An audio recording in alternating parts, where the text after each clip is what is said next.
Guys, I am Isa. Today, we're going to learn how to use Hyperscript. So yeah, Hyperscript is basically kind of like, this Hyperscript. Hyperscript, basically just to make JavaScript easier. So if you want to use Hyperscript, then you're going to have to go to this website, which is at hyperscript.org, and copy this link. And paste it to our project. Alright, so now let's learn how to use it.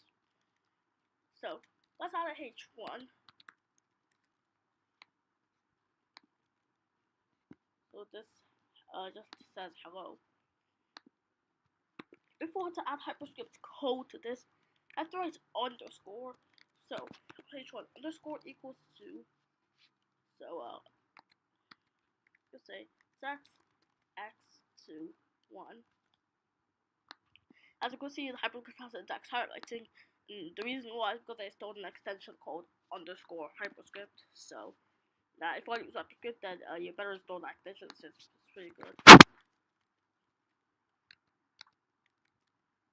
Then put it into the next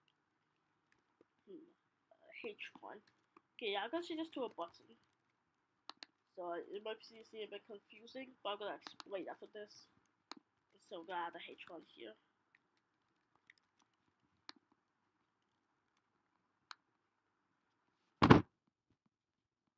Yeah, I'm about to write on quick. It says no. It's not meant to say no.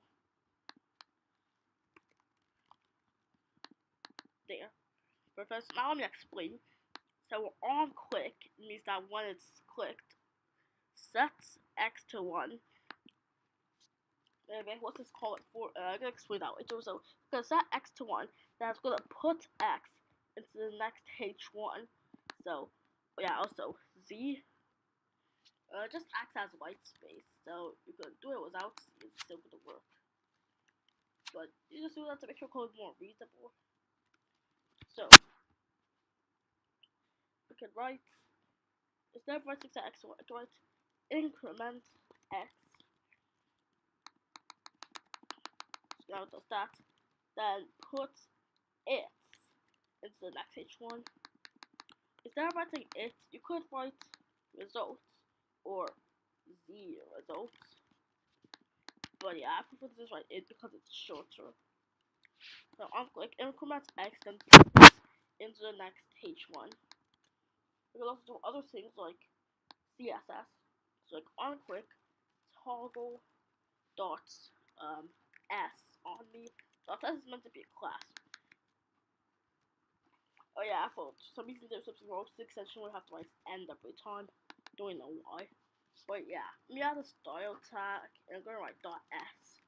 Background, blue, border, none, border radius, 100 max. Well, another button becomes like that.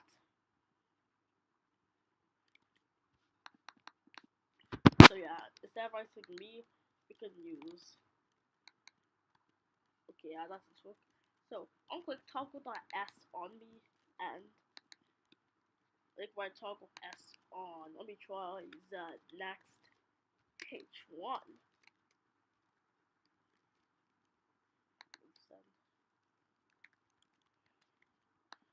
As you can see, toggle from the next H1. So I'm renaming the button toggle s. So yeah, toggle s.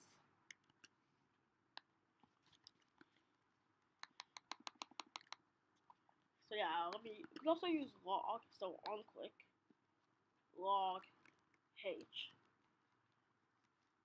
Oh yeah, I have to use single of this thing because yeah. If you want to add Hyperscript code, then you can write script type equals text slash Hyperscript. Go say yeah. I can say log h. Okay, that's short. Yeah, let's not use this, because that way it's not really efficient anyways. So I'll click log h. As you can see, it keeps logging h. Log h every time.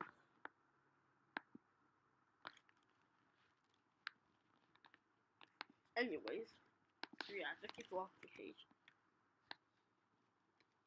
If I say put 5 into the next page, to the next page 1. So we can also use strings here. So put A is the next H1. Let's go check next H1 to A.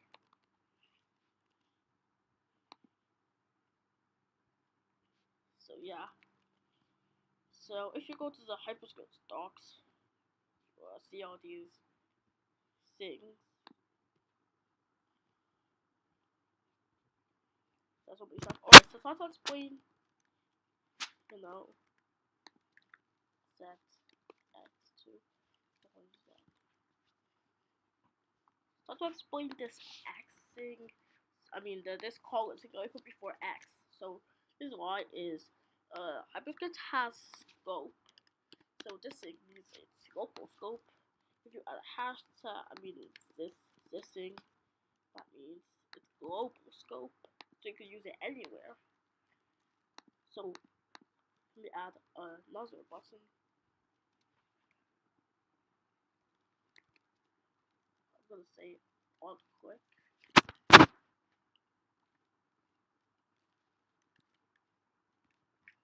Let me also add a H2.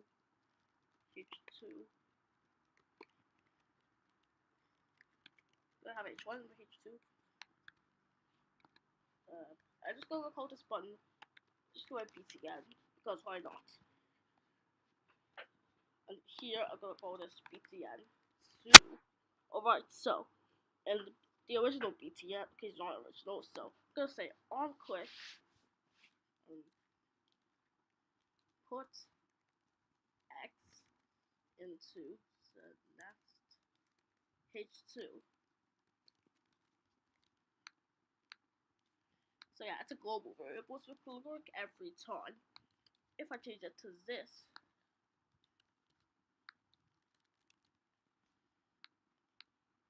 it's a local variable. You can only use the variable being btn2, so it says no. So I'm gonna say increment x,